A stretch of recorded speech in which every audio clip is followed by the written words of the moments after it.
Hello, this is Rituparna for channel NE24.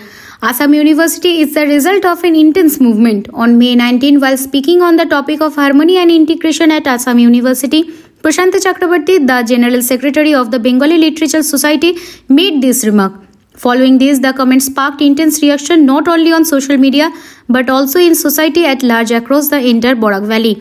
People from various sections of society are furious over such baseless comments made without knowing the history behind the establishment of Assam University. In response, Rupam Nandi Purogasto, the chief advisor of ACASA, demanded that Mr. Prashant publicly apologize, otherwise a ban would be imposed on his entry into Valley. A report by our correspondent Paplu Dash from Silchar. For more news and updates, please subscribe our YouTube channel and follow our Facebook page to stay connected with us.